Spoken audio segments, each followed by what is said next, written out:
blessing today.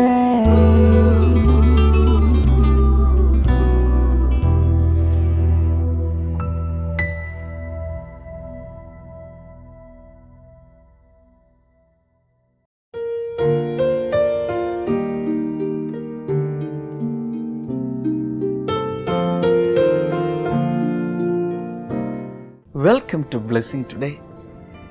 ഇന്നത്തെ ഈ എപ്പിസോഡിലൂടെ ഇത് കാണുന്ന ഓരോരുത്തരും അനുഗ്രഹിക്കപ്പെടട്ടെ. നമുക്ക് ചേർന്ന് ഇന്നത്തെ എപ്പിസോഡിൻ്റെ സ്പോൺസേഴ്സിന് വേണ്ടി പ്രാർത്ഥിക്കാം. കർത്താവ്, ഞങ്ങൾ ചേർന്ന് ഗുജറാത്തിൽ നിന്നുള്ള രാജിനു വേണ്ടി പ്രാർത്ഥിക്കുന്നു. കർത്താവ്, സ്വന്തമായ ഒരു ഭവനം അങ്ങ് കൊടുക്കണമേ, സാമ്പത്തികമായ അനുഗ്രഹങ്ങളാൽ തന്നെ നിറയ്ക്കണമേ എന്ന് പ്രാർത്ഥിക്കുന്നു. തൻ്റെ മകൻ അനുവിന് വേണ്ടിയും മകൾ ഇന്ദുവിന് വേണ്ടിയും പ്രാർത്ഥിക്കും. അവർക്ക് ഇരുവർക്കും ഏറ്റവും യോജിച്ച ജീവിത പങ്കാളികളെ നൽകണമേ എന്നെല്ലാവരും ചേർന്ന് ഞങ്ങൾ പ്രാർത്ഥിക്കുന്നു. കർത്താവേ, അനുവിന് നല്ല ഒരു ജോലി അങ്ങ് നൽകണമേ. അതുപോലെ ഈ കുടുംബത്തിന് വേണ്ടി പ്രാർത്ഥിക്കുമ്പോൾ ആലപ്പുഴയിലുള്ള ആ സ്ഥലം വിൽക്കുവാനായി ഞങ്ങൾ ചേർന്ന് പ്രാർത്ഥിക്കുന്നു. അതോടൊപ്പം കർത്താവെ, പാലക്കാട് നിന്നുള്ള കുട്ടികൃഷ്ണന് വേണ്ടിയും ലതാ കൃഷ്ണന് വേണ്ടി ഞങ്ങൾ പ്രാർത്ഥിക്കുന്നു. കർത്താവെ, കുട്ടികൃഷ്ണന് ഈ ദിവസങ്ങളിൽ കർത്താവിൻ്റെ രക്ഷ അനുഭവിച്ച് മനസ്സിലാക്കുവാൻ അങ്ങ് സഹായിക്കണമേ. ലതയ്ക്ക് വേണ്ടി പ്രാർത്ഥിക്കുന്നു. നല്ല ആരോഗ്യം കർത്താവെ അങ്ങ് നൽകുമാറാകണമേ എന്ന് പ്രാർത്ഥിക്കുന്നു. Thank you Jesus. മൂത്ത മകൾക്ക് വേണ്ടി ഞങ്ങൾ പ്രാർത്ഥിക്കുന്നു. അഞ്ജുവിനെ കർത്താവെ അങ്ങ് ഏറ്റവും അനുഗ്രഹിക്കണമേ. അവരുടെ ഫാമിലി പ്രോബ്ലംസ് മുഴുവൻ മാറിപ്പോകാനായി ഈ സമയത്ത് പ്രാർത്ഥിക്കുന്നു. കർത്താവിൻ്റെ ഹിതം കർത്താവ് ആ കുടുംബത്തിൽ വെളിപ്പെടുവാനായി ഞങ്ങൾ അങ്ങയോട് പ്രാർത്ഥിക്കുന്നു. ഇളയ മകൾക്ക് വേണ്ടി പ്രാർത്ഥിക്കുന്നു. അഞ്ജലിയുടെ വിദ്യാഭ്യാസത്തെ അനുഗ്രഹിക്കുന്നു. 10th സ്റ്റാൻഡേർഡിൽ ഏറ്റവും നല്ല മാർക്കോടെ പാസ്സാകാൻ കർത്താവെ അങ്ങ് സഹായിക്കുമാറാകണമേ. ഈ രണ്ട് കുടുംബങ്ങളെയും ഞങ്ങൾ ഈ സമയത്ത് അനുഗ്രഹിച്ചിരിക്കുന്നു. യേശുവിൻ നാമത്തിൽ തന്നെ ആമേൻ. Thank you sponsors for sponsoring today's episode.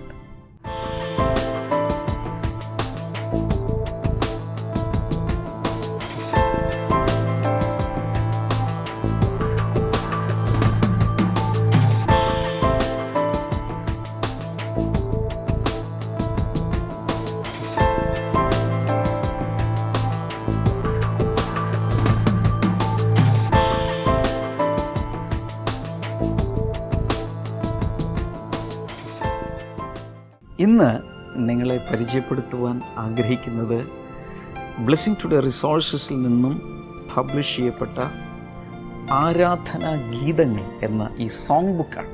4 ഭാഷകളിലുള്ള പാട്ടുകളാണ് ഇതിലുള്ളത്. പ്രധാനമായും മലയാളം, ഇംഗ്ലീഷ്, തമിഴ്, ഹിന്ദി ഇതെല്ലാം ഇതിലുണ്ട്.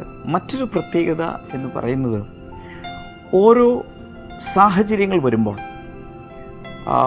ഏത് പാട്ടെടുത്ത് പാടണം അതിനുള്ള സെലക്ഷൻസ് ഇതിൽ കൊടുത്തിട്ടുണ്ട്.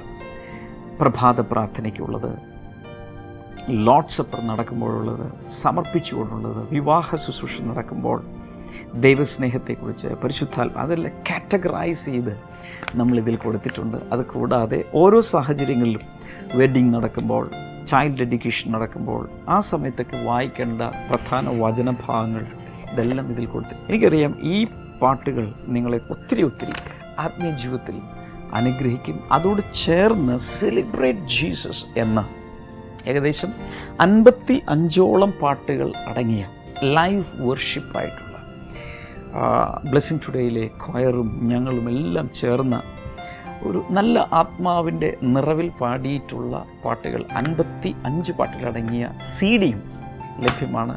ആവശ്യമുള്ളവർക്ക് വിളിച്ച് ആവശ്യപ്പെടാം. ബ്ലെസ്സിങ് സെൻറ്ററിൽ വരുമ്പോഴോ ബ്ലെസ്സിങ് ഫെസ്റ്റിവലിലോ നിങ്ങൾക്കത് നേരിട്ട് ലഭിക്കും.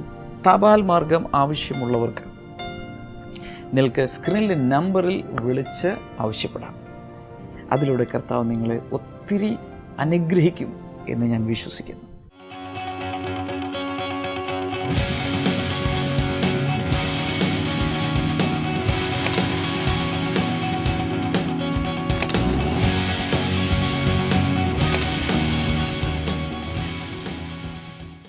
ബ്രദർ ആൻറ്റിയുടെ പേര് സുനി എന്നാണ്. തൻ്റെ മകളാണ് അടുത്ത് നിൽക്കുന്ന അഞ്ജലിക്കൊക്കെ 6ാം ക്ലാസ്സിൽ പഠിക്കുകയാണ്. ഈ കുഞ്ഞിന് കർത്താവ് നമ്മുടെ ബ്ലെസ്സിംഗ് ടുഡേ TV പ്രോഗ്രാം കണ്ടുകൊണ്ടിരുന്നപ്പോൾ കൊടുത്തൊരു സൗഖ്യത്തിൻ്റെ സാക്ഷ്യവുമായാണ് ഇന്ന് ആൻറ്റിയോട് വന്നിരിക്കുന്നത്. കുഞ്ഞിൻ്റെ കാലിൽ 4 മാസങ്ങൾക്ക് മുമ്പ്, അതായത് ജനുവരി മാസം തുടങ്ങിയപ്പോൾ ആ കുഞ്ഞിൻ്റെ കാലിൽ ആണിരോഗം പിടിപെട്ടു. ഏകദേശം 9 ആണിയുള്ള പാട് വരെ ആ കുഞ്ഞിൻ്റെ കാലുണ്ടായിരുന്നു. ആ കുഞ്ഞ് പറഞ്ഞത് ഇങ്ങനെയാണ്, തനിക്ക് ശരിയായ രീതിയിൽ ആ കുഞ്ഞിന് സ്കൂളിൽ പോകാനോ തനിക്ക് കട്ടിലിൽ നിന്ന് ഇറങ്ങി നടക്കുവാനോ വല്ലാതെ ബുദ്ധിമുട്ട് അനുഭവിച്ചിരുന്നു. ഒത്തിരി നാളുകൾ, ഏകദേശം 3 മാസത്തോളം ആ കുഞ്ഞ് അതുമായി ഒത്തിരി സഹിച്ചു. പ്രത്യേകിച്ച് ഡോക്ടറെ ഒന്നും കണ്ടില്ല. അതിന് വേണ്ടിയിട്ട് പച്ചമരുന്നുകൾ തന്നെ അമ്മ കാലിൽ വെച്ച് കൊടുക്കുമായിരുന്നു. പക്ഷേ എന്നാൽ ആ കുഞ്ഞിന് നടക്കുവാൻ പറ്റുന്നില്ലായിരുന്നു. എന്നാൽ ഇവർ സ്ഥിരമായിട്ട് നമ്മുടെ ബ്ലെസ്സിംഗ് ടുഡേ TV പ്രോഗ്രാം കാണുന്ന ഒരു കുടുംബമാണ്. ബ്രദർ ഡാമിയൻ എപ്പോഴും രോഗികൾക്ക് വേണ്ടി പ്രാർത്ഥിക്കുന്ന സമയത്ത് ഇവർ രണ്ടുപേരും കൂടി TV യിലേക്ക് കൈ നീട്ടി പിടിച്ച് പ്രാർത്ഥിക്കും. ഒരു ദിവസം TV പ്രോഗ്രാം കണ്ടുകൊണ്ടിരുന്നപ്പോൾ, ഏകദേശം 3 മാസങ്ങൾക്ക് മുമ്പ് TV പ്രോഗ്രാം കണ്ടുകൊണ്ടിരുന്നപ്പോൾ ബ്രദർ ഇങ്ങനെ വിളിച്ച് പറഞ്ഞു, കാലിൽ ആണുരോഗമുള്ള ഒരു വ്യക്തിയെ കർത്താവ് സൗഖ്യമാക്കുന്നു എന്ന് പറഞ്ഞപ്പോൾ ഈ അമ്മ വിശ്വാസത്തോടെ അത് ഏറ്റെടുത്ത് പ്രാർത്ഥിച്ചു. ഹല്ലേലൂയ. അങ്ങനെ പല പ്രാവശ്യം പ്രാർത്ഥിച്ചു കഴിഞ്ഞപ്പോൾ പതിയെ ആ വേദന മാറാൻ തുടങ്ങി. 1 മാസമായി ആ കാല് പൂർണ്ണമായിട്ട് സൗഖ്യമായിരിക്കുകയാണ്. ഇപ്പോൾ ഞാൻ ചെക്ക് ചെയ്തപ്പോൾ ആ കാലിൽ ഇടത്തെ കാലാണ്, കാലിലൊരു പാടുപോലും ഇല്ലാത്ത വിധത്തിൽ കർത്താവ് പൂർണ്ണമായി തന്നെ സൗഖ്യമാക്കിയിരിക്കുകയാണ്. ഹല്ലേലൂയ. ഞാൻ ഈ കുഞ്ഞിൻ്റെ കാൽപാദം നോക്കി, ഒരു ജനിച്ചു വീണ കുഞ്ഞിൻ്റെ കാൽപാദം എത്ര സോഫ്റ്റായിട്ട് സ്കിൻ ക്ലിയർ ആയിട്ട് ഇരിക്കുന്നു, അതുപോലെയാണ് കുഞ്ഞിൻ്റെ കാൽപാദങ്ങളായിരിക്കുന്നത്. ഇതുപോലെ വിശ്വാസമുള്ള മാതാക്കളുള്ളവർക്കായി കർത്താവിനെ ഞാൻ സ്തുതിക്കുകയാണ്. ആമേൻ. ഹല്ലേലൂയ. മോളെ, ആരാണ് മോളെ സൗഖ്യം? യേശുവിന് ഇഷ്ടമാണോ? ഒത്തിരി ഇഷ്ടം. യേശുവിന് ഒത്തിരി ഇഷ്ടമാണെന്ന്. ഹല്ലേലൂയ. ആമേൻ. കരങ്ങളെ അടിച്ച് യേശുവിനെ മഹത്വപ്പെടുത്തിയാലോ. ഹല്ലേലൂയ. കർത്താവെ, അങ്ങ് നൽകിയ സൗഖ്യത്തിനായി ഞങ്ങൾ നന്ദി പറയുന്നു കർത്താവെ. ഹല്ലേലൂയ. ചെറുപ്രായത്തിൽ തന്നെ മകൾക്ക് വന്ന ആ രോഗത്തെ അങ്ങ് സൗഖ്യമാക്കിയല്ലോ കർത്താവെ. അങ്ങയുടെ കരങ്ങൾ വെച്ചതിനായി ഞങ്ങൾ നന്ദി പറയുന്നു. ഈ കുഞ്ഞ് വളർന്നു വരുമ്പോൾ യേശുവിനെ അനേകർക്ക് കൊടുക്കുന്ന, യേശുവിൻ്റെ വിശ്വാസം അനേകർക്ക് നൽകുന്ന ഒരു മകളായി മാറട്ടെ എന്ന് ഞങ്ങൾ പ്രാർത്ഥിക്കുന്നു കർത്താവെ. യേശുവിൻ നാമത്തിൽ തന്നെ കരങ്ങളെ അടിച്ച് യേശുവിന് മഹത്വം കൊടുത്താലും.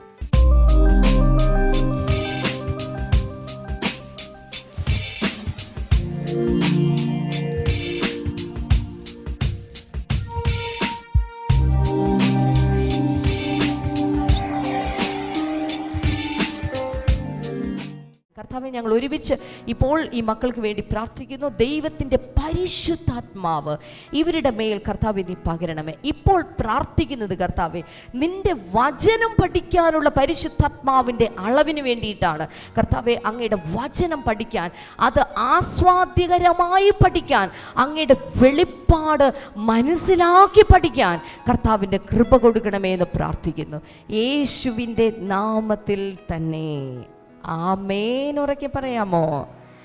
ആമേൻ. ഇന്ന് ശമര്യക്കാരി സ്ത്രീയെ കുറിച്ചിട്ടാണ് ഞാൻ നിങ്ങളോട് സംസാരിക്കാനായിട്ട് പോകുന്നത്. പൊതുവെ ശമര്യക്കാരോട് യഹൂദന്മാർ സംസാരിക്കില്ല. യഹൂദന്മാരെ ശമര്യക്കാർക്ക് വളരെ ഭയമാണ്.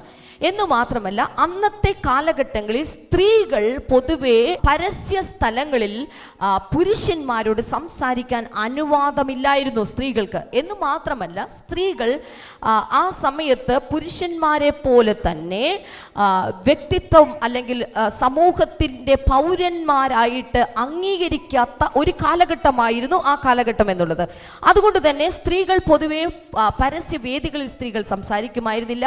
അതുമാത്രമല്ല, സമൂഹത്തിലെ ഉന്നതന്മാരായിട്ടുള്ള പുരുഷന്മാർ ഒരു കാരണവശാലും സ്ത്രീകളോട് അക്കാലത്ത് സംസാരിക്കില്ലായിരുന്നു. ഇതൊക്കെയാണ് ഈ ശമര്യക്കാരി സ്ത്രീയോട് യേശു കർത്താവ് സംസാരിക്കുമ്പോഴുള്ള പശ്ചാത്തലം എന്നുള്ളത്.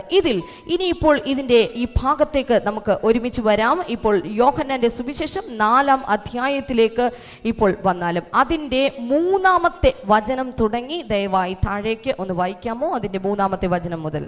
ഇതറിഞ്ഞപ്പോൾ അദ്ദേഹം യഹൂദ്യ വിട്ട് വീണ്ടും ഗലീലയിലേക്ക് പോയി. ഇതറിഞ്ഞപ്പോൾ അദ്ദേഹം യഹൂദ വിട്ട് ഗലീലയിലേക്ക് പോയി. യഹൂദിയിൽ നിന്ന് ഗലീലയിലേക്ക് പോകണമെങ്കിൽ ഏത് വഴിക്ക് പോകണം? നിങ്ങൾ ഉത്തരം പറയൂ. ഏത് വഴിക്ക് പോകണം?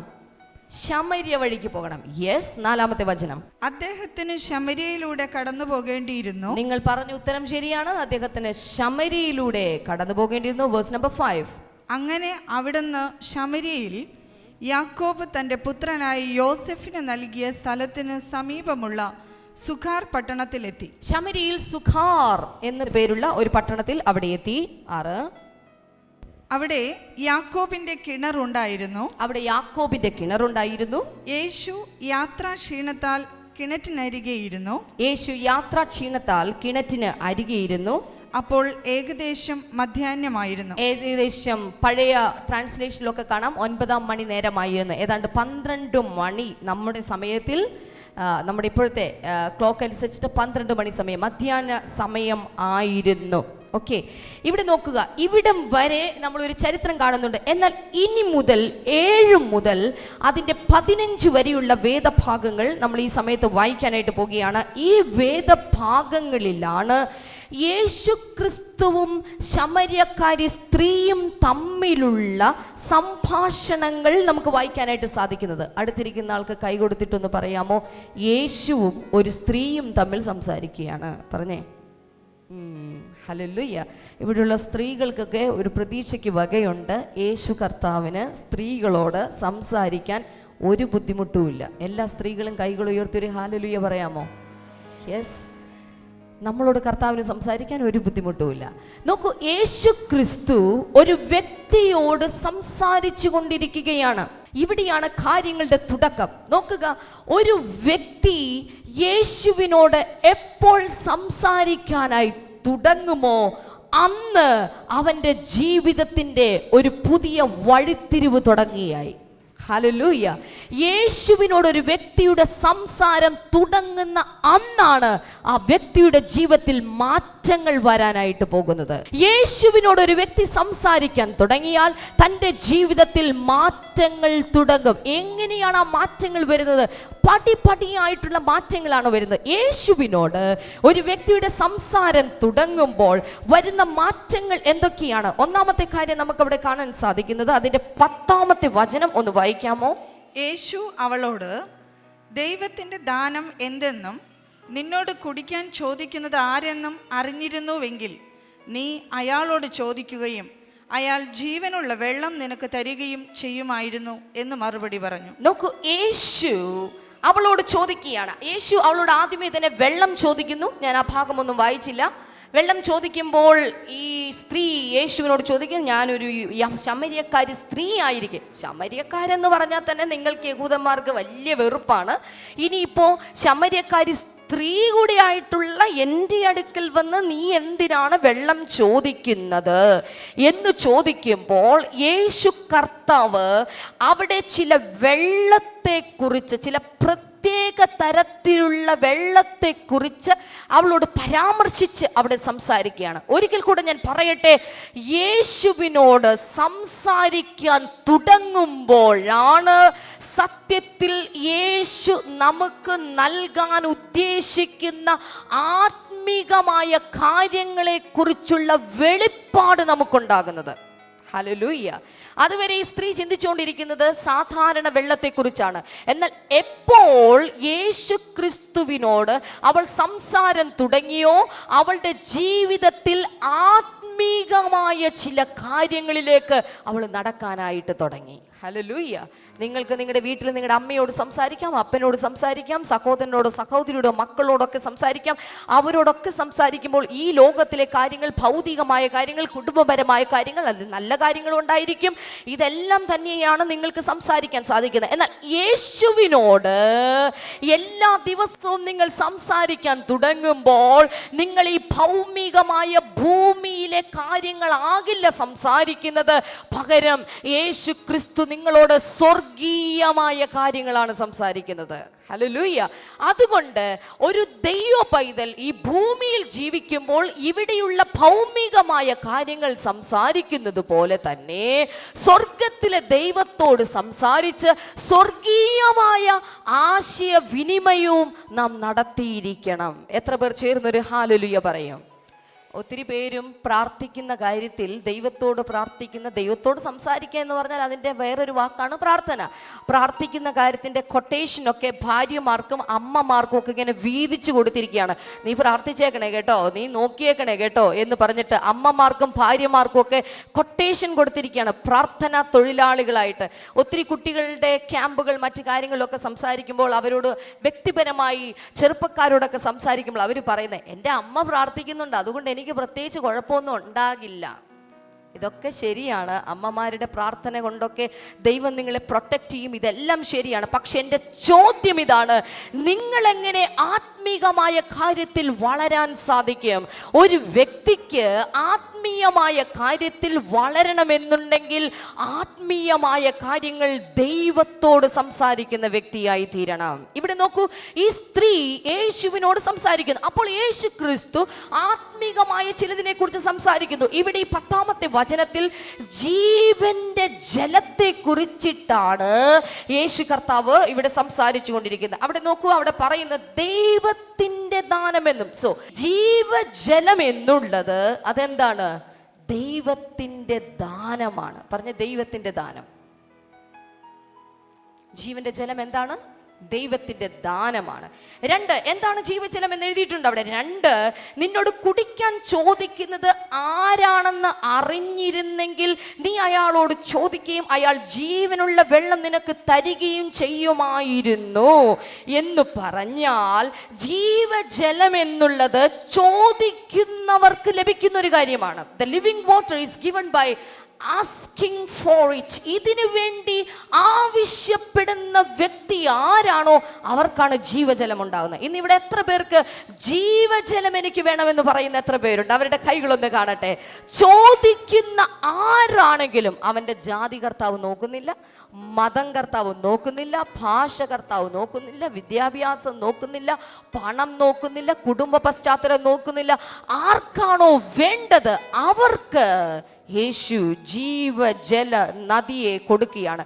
അടുത്ത ഭാഗത്ത് നമ്മൾ അവിടെ കാണുന്നു. ഇനി അടുത്തത്, ആരോടാണ് നീ ചോദിക്കുന്നത് എന്ന് ചോദിക്കുന്നുണ്ട് അവിടെ. അതിൻ്റെ അർത്ഥം ജീവജലം നൽകുന്നവൻ, നീ ഇത്രയും നേരം പറഞ്ഞുകൊണ്ടിരുന്ന ഒരു കിണറില്ലേ, നിന്റെ അപ്പൻ്റെ അപ്പൻ്റെ അപ്പൻ്റെ അപ്പൻ്റെ അപ്പൻ, അതായത് ആദിമ പിതാക്കന്മാരിൽ ഒരു പിതാവായിട്ടുള്ള യാക്കോബ്, അബ്രഹാമിൻ്റെ മകനായി ഇസഹാക്കിൻ്റെ മകനായി യാക്കോബ് കുഴിച്ചു എന്ന് പറയുന്ന കിണറിലെ വെള്ളത്തെ കുറിച്ചല്ലേ സഹോദരി സ്ത്രീയെ നീ സംസാരിക്കുന്നത്?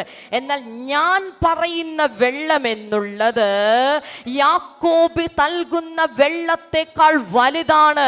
മറ്റൊരു തരത്തിൽ പറഞ്ഞാൽ, ജീവന്റെ ജലം നൽകുന്നവൻ നീ വിശ്വസിക്കുന്ന നിങ്ങളുടെ ആദിമ പിതാവെന്ന് പറയുന്ന യാക്കോബിനേക്കാൾ വലിയവനാണ്. എത്ര പേർ ചേർന്നൊരു ഹല്ലേലൂയ പറയും? പയ്യെ പയ്യെ യേശു കർത്താവ് ആത്മീകമായ വെളിപ്പാടിലേക്ക് ഇങ്ങനെ ഈ സ്ത്രീയെ കയറ്റിക്കൊണ്ടു പോവുകയാണ്. അടുത്തതായിട്ട് നമ്മൾ അവിടെ കാണുന്നത് അതിന്റെ 13, 14 വചനങ്ങളൊന്ന് വായിക്കാമോ? യേശു ഉത്തരം പറഞ്ഞു, ഈ വെള്ളം കുടിക്കുന്നവനെല്ലാം പിന്നെയും ദാഹിക്കും. എന്നാൽ ഞാൻ കൊടുക്കുന്ന വെള്ളം കുടിക്കുന്നവന് പിന്നീട് ഒരിക്കലും ദാഹിക്കുകയില്ല. നോക്കൂ, ഈ വെള്ളം കുടിക്കുന്നവനൊക്കെ പിന്നെ എപ്പോഴും ദാഹിച്ചുകൊണ്ടിരിക്കും. നീ പറയുന്ന പിതാവായ യാക്കോബിന്റെ കിണറിലെ വെള്ളം കുടിക്കുന്നവനൊക്കെ ദാഹിച്ചുകൊണ്ടിരിക്കും. മനുഷ്യന് 2 തരത്തിലുള്ള ദാഹമുണ്ട്, ഭൗതികമായ ദാഹവും ആത്മികമായ ദാഹവും. ഭൗതികമായ ദാഹം, ഒരു ഗ്ലാസ് വെള്ളം കുടിച്ചാൽ 1 മണിക്കൂർ കഴിയുമ്പോൾ പിന്നെ എന്ത് ചെയ്യും? ദാഹിക്കും, പിന്നെയും നമുക്ക് ദാഹിക്കും. ഒരു ദിവസം എത്ര ഗ്ലാസ് വെള്ളം നമുക്ക് കുടിക്കണം? പ്രത്യേകിച്ച് ഈ വേനലൊക്കെ ആയതുകൊണ്ട് ഒത്തിരി വെള്ളം നമുക്ക് കുടിക്കേണ്ടതായിട്ട് വരുന്നുണ്ട്. ഈ ഭൗതികമായ ദാഹം എന്നും തുടർന്നുകൊണ്ടേയിരിക്കും, മരണം വരെ അത് ഉണ്ടായിക്കൊണ്ടിരിക്കും. മരിക്കുമ്പോഴാണ് നമ്മുടെ ദാഹം ശമിക്കുന്നത്. എന്നാൽ ആത്മീകമായ ദാഹം അങ്ങനെയല്ല. ജീവന്റെ ജലം ഒരു വ്യക്തിയിലേക്ക് വന്നു കഴിയുമ്പോൾ അവൻ്റെ ദാഹം ശമിക്കും. ഹല്ലേലൂയ. അതുകൊണ്ട് ദാഹം തീർക്കുവാൻ ആത്മീകമായ ആത്മീകമായിട്ട് വളരാനുള്ള ആഗ്രഹം, അല്ലെങ്കിൽ ആത്മീകമായിട്ട് ചിലത് കണ്ടെത്താനുള്ള ആഗ്രഹം, സത്യത്തെ കണ്ടെത്താൻ വേണ്ടി നടക്കുന്ന ചില ആളുകളുണ്ട്.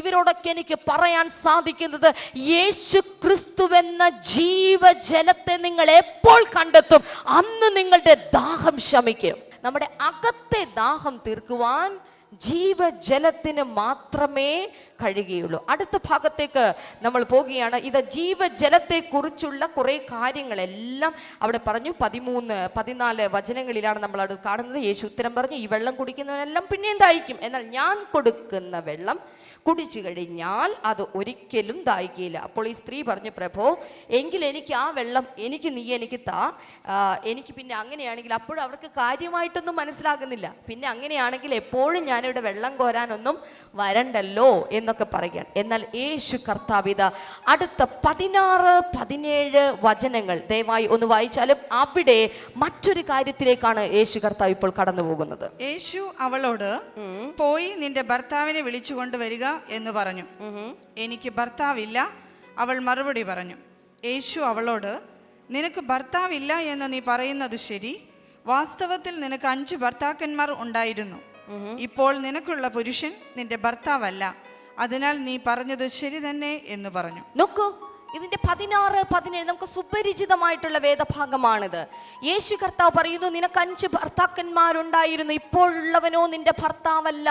ഭർത്താവിനെ വിളിച്ചുകൊണ്ട് വരാൻ പറഞ്ഞപ്പോൾ ഭർത്താവ് ഇല്ലെന്ന് പറഞ്ഞപ്പോഴാണ് ഇക്കാര്യം പറഞ്ഞത്. അതിൻ്റെ അർത്ഥം യേശുവിനോട് സംസാരം തുടങ്ങിക്കഴിഞ്ഞാൽ, ഒരിക്കൽ കൂടെ ഞാൻ ആവർത്തിക്കട്ടെ, ഒരു വ്യക്തി യേശുവിനോടുള്ള സംസാരം ആരംഭിച്ചു തുടങ്ങിക്കഴിഞ്ഞാൽ, ഒരു വ്യക്തി പ്രാർത്ഥന തുടങ്ങിക്കഴിഞ്ഞാൽ, ഒരു വ്യക്തി യേശുവിൻ്റെ കൂടെ ജീവിക്കാമെന്ന് തുടങ്ങിക്കഴിഞ്ഞാൽ അതിൻ്റെ അടുത്ത പടിയാണ് തൻ്റെ പാപത്തെ കുറിച്ച് യേശു കർത്താവ് തനിക്ക് വെളിപ്പെടുത്തി കൊടുത്തുകൊണ്ടിരിക്കും.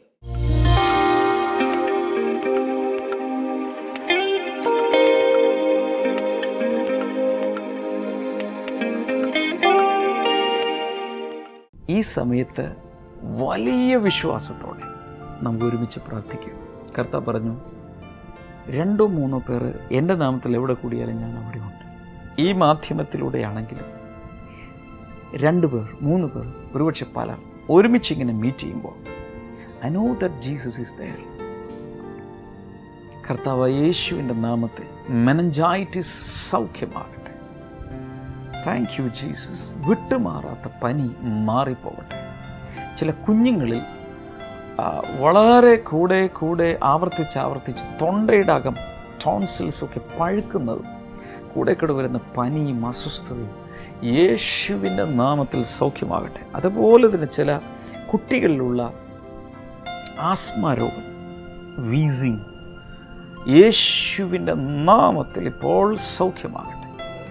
ചില കുട്ടികളിൽ അത് പഠനത്തെ വരെ ബാധിക്കുന്നുണ്ട്. പലപ്പോഴും റെഗുലറായി സ്കൂളിൽ പോകാൻ കഴിയുന്നില്ല.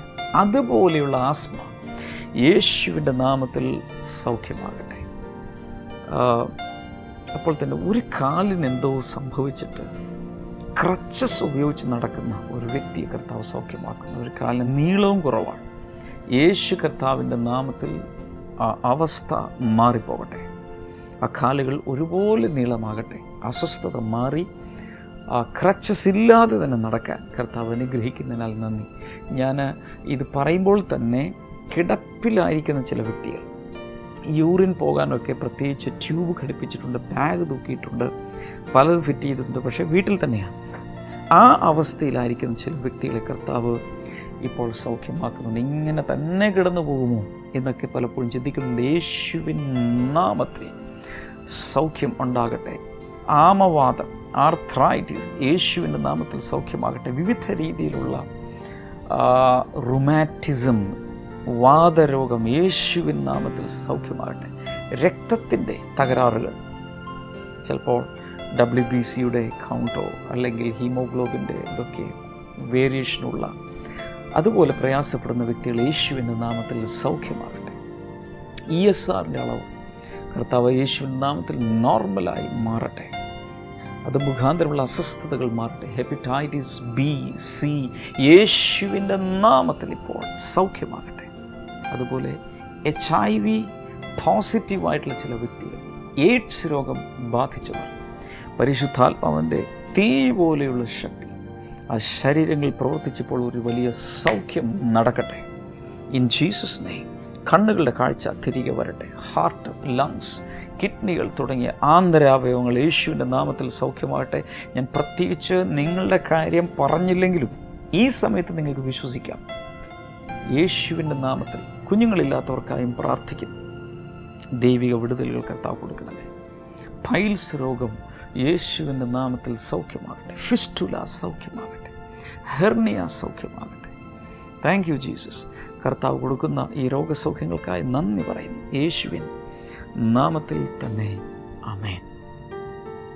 നാളെ റാന്നിയിൽ ബ്ലെസ്സിങ് ഫെസ്റ്റിവൽ നടക്കുകയാണ്. Please do come. കർത്താവ് അതിലൂടെ നിങ്ങളെ സ്പർശിക്കുമെന്ന് ഞാൻ വിശ്വസിക്കുന്നു. നിങ്ങൾക്കിതിന് മുമ്പ് ഏതെങ്കിലും ബ്ലെസ്സിങ് ടുഡേ എപ്പിസോഡ് കണ്ടപ്പോൾ, ബ്ലെസ്സിങ് ഫെസ്റ്റിവലിൽ പങ്കെടുത്തപ്പോൾ, ബ്ലെസ്സിങ് സെൻറ്ററിൽ വന്നപ്പോൾ, പുസ്തകങ്ങൾ, നമ്മുടെ പ്രസിദ്ധീകരണങ്ങൾ വായിച്ചപ്പോൾ, പ്രാർത്ഥിച്ചപ്പോൾ ഒക്കെ സൗഖ്യമോ അത്ഭുതങ്ങളോ അനുഗ്രഹങ്ങളോ ചെറുതോ വലുതോ ആകട്ടെ കിട്ടിയിട്ടുണ്ടെങ്കിൽ തീർച്ചയായും വരണം. അതിൻ്റെ സാക്ഷ്യങ്ങൾ കേൾക്കുവാൻ ഞങ്ങൾക്ക് വലിയ ആഗ്രഹമുണ്ട്. അത് ലോകം മൊത്തം കേൾക്കട്ടെ, അത് വെച്ചുകൊണ്ടിരിക്കരുത്. Please do come. മറ്റന്നാൾ അമരവിളയിൽ തിരുവനന്തപുരത്ത് നമ്മുടെ ബ്ലെസ്സിങ് ഫെസ്റ്റിവൽ നടക്കുകയാണ്. അതിലേക്കും എല്ലാവരെയും സ്വാഗതം ചെയ്യുന്നു. ബ്ലെസ്സിങ് ടുഡേയെക്കുറിച്ച് ഇതുവരെ കേട്ടിട്ടില്ലാത്തവരോട് പറയണം. കർത്താവ് ആ ഒരൊറ്റ പ്രവൃത്തിയിലൂടെ അനേകരെ കർത്താവ് അനുഗ്രഹിക്കട്ടെ. നാളെ നമുക്ക് വീണ്ടും കാണാം. God bless you. ബൈ.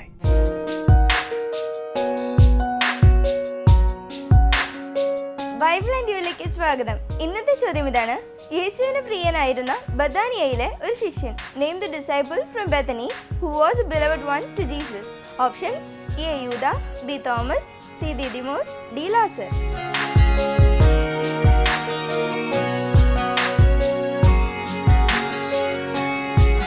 നിങ്ങളുടെ ഉത്തരങ്ങൾ 9645221221 എന്ന നമ്പറിലേക്ക് SMS ചെയ്യുക. ചെയ്യേണ്ട format BT space ABC or D space നിങ്ങളുടെ പേരും പൂർണ്ണ മേൽവിലാസവും. ശരി ഉത്തരം അയക്കുന്നവർക്ക് സമ്മാനങ്ങൾ നൽകുന്നത് ഓയം ബുക്സ് ആണ്.